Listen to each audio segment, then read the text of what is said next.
eu respeito muito os evangélicos. Eu respeito muito os irmãos evangélicos. Mas nós temos algumas diferenças. Principalmente na questão da adoração. E é um dos carismas que nós vamos falar da comunidade agora, é a adoração incondicional a Jesus. Mas Heber, não é o mesmo Deus? Nós não adoramos? Em tese, sim. Mas como nós vimos no começo, que por algumas teorias heréticas quiseram separar Jesus, homem, e Jesus, divino,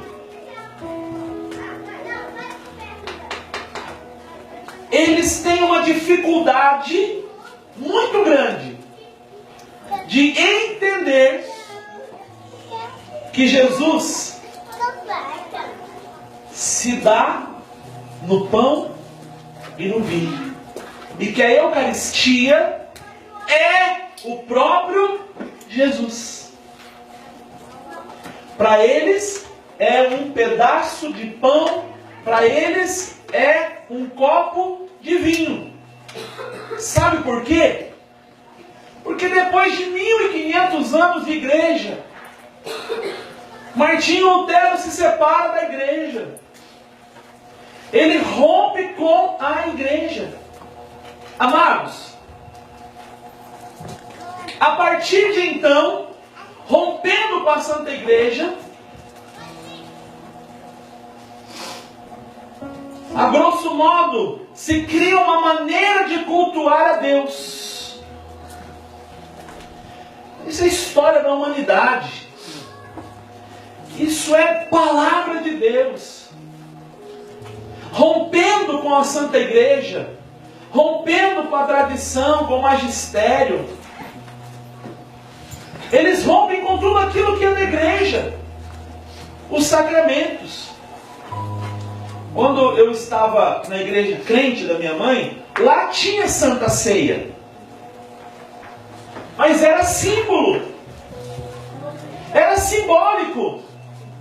Se você olhar na televisão e você vê Santa Ceia dos evangélicos, você pode ver, eles pegam um cálice de plástico, eles pegam um pedaço de pão de qualquer jeito e vai colocar, pode até ter respeito, mas não é com essa adoração que temos na Santa Igreja, porque lá é sim vinho, lá é sim suco de uva, lá sim é pão. Mas na Santa Igreja, presta atenção aqui, na Santa Igreja não é pão, não é vinho. Depois que o padre pronuncia as palavras sobre a espécie de vinho, sobre a espécie de pão, acontece a transubstanciação. Já não é mais pão, já não é mais vinho, é o próprio Senhor Jesus. Portanto, nós temos na Santa Igreja um lugar reservado, especial, para o nosso Deus. Infelizmente, tiraram o nosso Deus do centro. Por mais digna que seja a capela do Santíssimo, por mais digna que seja, por mais ornamentada, mas deixaram de lado. Com um monte de ideias dizendo que ali é melhor para rezar e isso, aquilo. Mas Jesus, você pode ver nas igrejas antigas, Jesus está onde? No centro. Porque Jesus é o centro da igreja. E nós então adoramos a Jesus real, vivo, presente, no nosso meio. Corpo, sangue, alma e divindade. Com todo respeito aos nossos irmãos evangélicos, eles adoram Jesus manifesto. A presença manifesta de Jesus. Para eles, Jesus não está num lugar específico como para nós, porque Jesus está no sacrário. Quando Jesus é colocado na hóstia santa, para nós é Jesus. Para eles não. Posso dizer algo mais? As músicas que eles compõem para adoração são lindas, mas não são para Jesus eucarístico. E tem muita gente cantando músicas evangélicas em grupos de oração, em Santa Missa, por mais lindas que sejam. Falam da palavra, mas músicas de adoração não são para Jesus eucarístico. E na Santa Igreja Católica Apostólica Romana, Jesus não está somente manifesto, porque Jesus se manifesta sim na nossa igreja, mas muito mais do que isso, na nossa igreja, Jesus está realmente no sacrário, ou ele se dá principalmente na Santa Missa, e depois da Santa Missa é recolhido ao sacrário. Jesus, o corpo, sangue, alma e divindade. Nós não adoramos simplesmente o ar, nós adoramos verdadeiramente Jesus de Nazaré, vivo na Santa Igreja.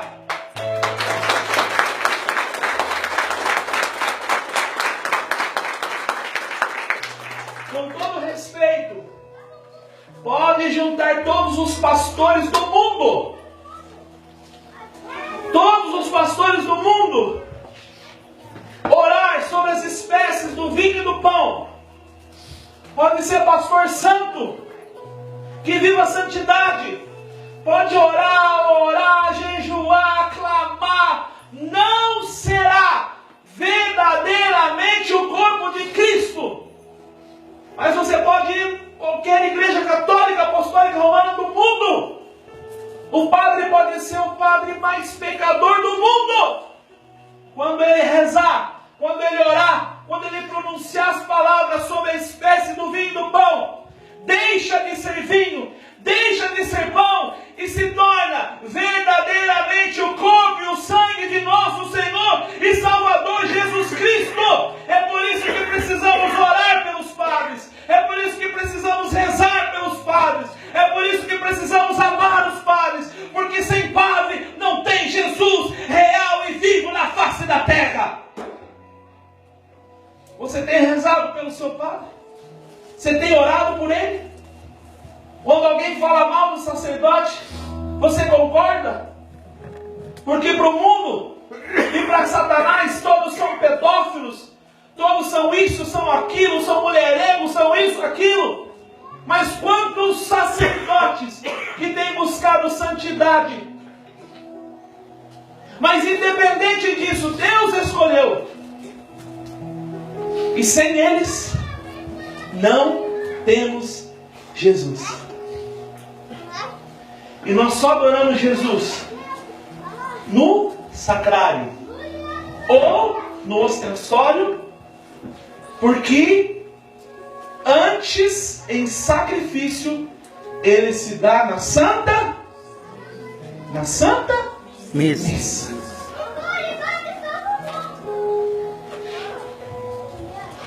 João capítulo 6, versículo 1 em diante. Te amar por quem não te ama, te adorar por quem não te adora,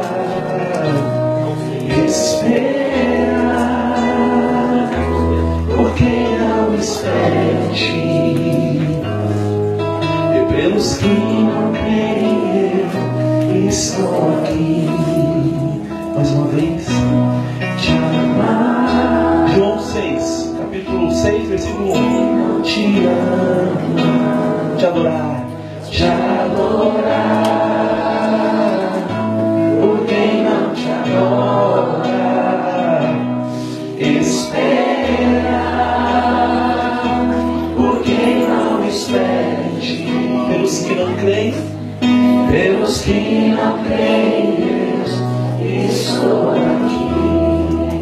cantamos. Pelos que não creem, eu estou aqui para te adorar, para te bendizer. E só depois da adoração, nós vamos fazer tudo o que nós temos que fazer. Madre Teresa era o que ela fazia. Dizem que uma das freiras reclamou porque elas tinham, se eu não me engano, 2 horas de adoração diária. E daí uma das freiras falou assim: olha, está muito, nós não conseguimos fazer as coisas porque nós ficamos 2 horas diante de Jesus adorando. Nós temos que falar com a madre para ver se diminui um pouquinho, que são muitos afazeres. Aí foram falar com a Madre Teresa. Ela falou assim: 2 horas está muito? Sim, porque a gente precisa cuidar dos pobres e isso aqui. Então o que ela fez? A partir daquele dia, ela mudou o horário de 2 horas para 3 horas de adoração. Você entende? É a partir da Eucaristia. Os santos diziam: quer muitas bênçãos, quer muitas graças, visite muitas vezes o Santíssimo. Quer poucas graças, visite poucas vezes o Santíssimo. Amado, olha aqui, nós temos a graça de ter Jesus Eucarístico. Ele está lá presente. Você fala assim: mas às vezes eu acordo de noite, eu quero adorar Jesus, e daí não posso adorar Jesus. Pode, deve, dobra o joelho na sua casa, pede para o seu anjo da guarda, e até o sacrário adorar lá enquanto você está adorando na sua casa. No outro dia você vai para o sacrário, você vai para a Santa Missa. Coração adorador é a essência nossa. Diga para quem está do seu lado: nós nascemos para adorar Jesus. Nós nascemos para adorar Jesus. Ó, mas ainda na minha casa, ainda ninguém te amar por quem mudou? Te amar por quem? Por quem não te ama. Te adorar? Te adorar. Por quem não te adora, esperar, por quem não espera, pelos que não creem, Deus, estou aqui. Quem achou diz é isso aí. Amém. Depois disso, olha, atravessou Jesus o lago da Galileia, que é o Tiberíades, seguia-o uma grande multidão. Ó, gente, porque via os milagres que fazia em benefício dos enfermos. Jesus fazia milagres, sim ou não? Sim. Sim ou não? Sim. Está escrito aqui, não é? Jesus é o mesmo de ontem, de hoje, de sempre, sim ou não? Sim. Então hoje ele continua fazendo milagres, sim ou não? Sim. Amém. Versículo 3. Jesus subiu ao monte e ali se sentou com seus discípulos. Aproximava-se a Páscoa, festa dos judeus. Jesus levantou os olhos sobre aquela grande multidão que vinha ter com ele e disse a Filipe: onde compraremos pão? E disse Filipe, né? E disse a Filipe: onde compraremos pão para que todos esses tenham o que comer? Falava assim para o experimentar, pois bem sabia o que havia de fazer. Filipe respondeu-lhe: 200 denários de pão não lhes bastam para que cada um receba um pedaço. Um dos seus discípulos, chamado André, irmão de Simão Pedro, disse-lhe: está aqui um menino que tem 5 pães de cevada e 2 peixes. Mas que isto é para tanta gente, disse Jesus, fazei-os assentar. Ora, havia naquele lugar muita relva. Sentaram-se aqueles homens em número de uns 5.000. Jesus tomou os pães e rendeu graças. Em seguida, distribuiu às pessoas que estavam sentadas. E igualmente dos peixes, lhes deu quanto queriam. Estando eles saciados, disse aos discípulos: recolhei os pedaços que sobraram, para que nada se perca. Eles os recolheram, e dos pedaços dos 5 pães de cevada que sobraram, encheram 12 cestos. Versículo 14. À vista desse milagre de Jesus, aquela gente dizia: este é verdadeiramente o profeta que há de vir ao mundo. Jesus, percebendo que queriam arrebatá-lo e fazê-lo rei, tornou a retirar-se sozinho para o monte. Chegada a tarde, os discípulos desceram à margem do lago. Subindo a uma barca, atravessaram o lago rumo a Cafarnaum. Era já escuro e Jesus ainda não tinha reunido a eles. O mar, entretanto, se agitava, porque soprava um vento rijo. Tendo eles remado uns 25 ou 30 estádios, viram Jesus que se aproximava da barca, andando sobre as águas, e ficaram atemorizados. Mas ele lhes disse: sou eu, não temais. Quiseram recebê-lo na barca, mas pouco depois a barca chegou ao seu destino. Palavra da salvação. Glória a vós, Senhor. Beije a sua palavra, aplaude a sua palavra, que maravilha, que bênção. Amados, aqui é uma passagem conhecida da multiplicação dos e dos peixes. Muita gente diz: a multiplicação ela aconteceu por causa da partilha. Então foi um que foi dando para o outro. Esse menininho, ele pegou o que ele tinha, ele deu. Imagina esse Fernando, né? O Fernando tem 5 pães e quantos peixes? 2 peixes. E daí ele vem e fala assim: olha, os meus pães e os meus peixes estão aqui à disposição. Algumas pessoas dizem que daí todo mundo que estava lá também tinha escondido os seus pães, os seus peixes, e ficaram comovidos com o gesto do Fernando e também fizeram isso. Então foram colocando, igual está ali na mesa, e foi feito o quê? Um lanche comunitário. Então não foi milagre. Jesus não multiplicou os pães.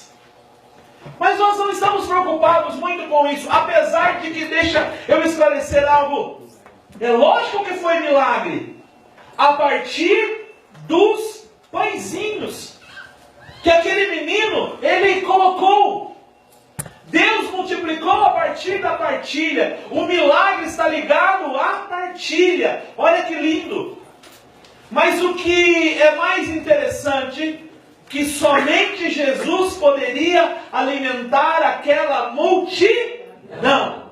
Diga para quem está do seu lado: só Jesus pode alimentar a multidão que tem fome e sede. Amado, veja esta visão aqui do Evangelho. Traga ela para a nossa realidade de Santa Missa. Na Santa Missa, no momento em que nós ofertamos o pão e o vinho, o sacerdote recebe, e aquele pão e aquele vinho ofertados no altar se transformam depois, na hora em que o padre pronuncia as palavras sobre a espécie do vinho e do pão que foram ofertados, se transforma no corpo e no sangue de Jesus. E na Santa Missa é distribuído para todas as pessoas que estão ali o corpo e o sangue de Jesus. Mas é o sinal, é realmente a própria Santa Missa nessa passagem. Olha que coisa linda. E o único que pode realmente alimentar a todos é Jesus. E na Santa Missa depois, os ministros, eles pegam a âmbola das partículas consagradas E elas guardam aonde? No. E o que diz aqui a palavra? Que ainda sobraram pães, sobraram peixes, todos ficaram saciados. Jesus pede para que se guarde e deu para guardar ainda 12 cestos. Não parece com a Santa Missa? E depois, mas o que eu quero dizer é que só depois da Santa Missa é que temos Jesus vivo e verdadeiro para adorar. Se não tiver Santa Missa, nós não temos Jesus. E aonde? Eu estou falando agora de sacrifício. Antes de ser o pão, antes de ser ceia, porque muita gente, infelizmente, tem reduzido Jesus simplesmente a uma ceia. E daí dizem assim, olha, lá na sua casa, quando você vai cear com a sua família, você se ajoelha diante da mesa? Não. Então por que se ajoelhar na missa? Porque é a ceia. E daí estão tirando a adoração a Jesus. Só que o catecismo da igreja diz que antes de ser ceia é sacrifício. E nós estamos ligados intimamente ao sacrifício de Jesus. E nós o adoramos. Só que olha, quem não vai à Santa Missa não consegue adorar Jesus verdadeiramente. Católico que não vai à Santa Missa não consegue adorar Jesus de uma maneira real, de uma maneira verdadeira. Diga isso para quem está do seu lado, católico. Se não for à missa, você não vai adorar verdadeiramente Jesus na Eucaristia. Agora, por isso que eu digo com todo respeito, os irmãos protestantes, eles não têm Eucaristia. E tem uma outra coisa, eu sou músico, né? Eu sou cantor, compositor. Mas já percebeu que quando diz assim, vamos louvar a Deus? Aí logo já se espera uma música do Ministério de Música. Só que o louvor não é música. Vamos adorar a Deus? Logo olha para o ministro de música e fala assim, você não vai tocar uma música de adoração? Só que adoração não é música. Adoração é vida. É santidade. Nós adoramos, seria muito fácil a gente cantar simplesmente, né? Adorarei com todo o meu... A gente pode até fazer assim, ó, uma baladinha assim. Fazer uns melismas, né? Adorarei. Não pode fazer isso, mas... Não é? É o coração prostrado diante do Senhor. Isso é adoração. Isso é adoração. Porque tem muito ministro de música que pensa que, pronto, chegou o adorador. Porque se não tiver instrumento, se não tiver o violão dele, se não tiver a voz dele, não tem adoração. Ah, vá caçar sapo. Lógico que tem. Adoração precisa de um coração adorador e daquele que é adorado, que é Jesus. Se você for com o coração para adorar o Senhor, não precisa de música. A música ajuda? Ajuda. Mas não é o essencial. Para acontecer a adoração, é necessário ter Deus e o adorador. Diga para quem está do seu lado, Deus está ali. Deus está ali. No sacrário. No sacrário. E aí, tem um adorador? E aí, tem um adorador? Hã? Mas olha para ele, fala, e aí, tem um adorador? Tem um adorador? Hã? Adorador eu sou? Então isso me incomodava muito. Até nessa palavra, a gente vê que Jesus realiza o milagre da multiplicação dos pães. E Jesus se dá no vinho, no pão, na Santa Missa, é Ele. E eu percebi muitas pessoas ao longo dessa caminhada dizendo que, por exemplo, eu vou dizer agora que faço parte da renovação carismática, muita gente dizendo assim, ó, vocês carismáticos, vocês adoram Jesus porque Ele faz milagre. Vocês vão atrás dele porque Ele cura, porque Ele liberta, porque Ele restaura, porque Ele abre porta de emprego, porque Ele dá namorada, dá namorado, Ele desencalha as pessoas. eu me incomodava com isso. Ô, gente, eu não venho adorar Jesus porque Ele dá coisas para mim. Muito pelo contrário. Quando eu comecei a caminhar com Jesus, eu fui perdendo umas coisas. Sabe? Perdi emprego, perdi cabelo. Eu já contei um pouco a minha história. Outras coisas. Então não é isso. Mas acontece que Jesus nos chamou. Jesus nos chamou. E a nossa alegria, ela vai ser profunda quando o nosso coração adorador encontrar com o adorado, o amado das nossas almas. Só assim. Porque lembra que eu dizia que o marido não consegue preencher verdadeiramente a esposa.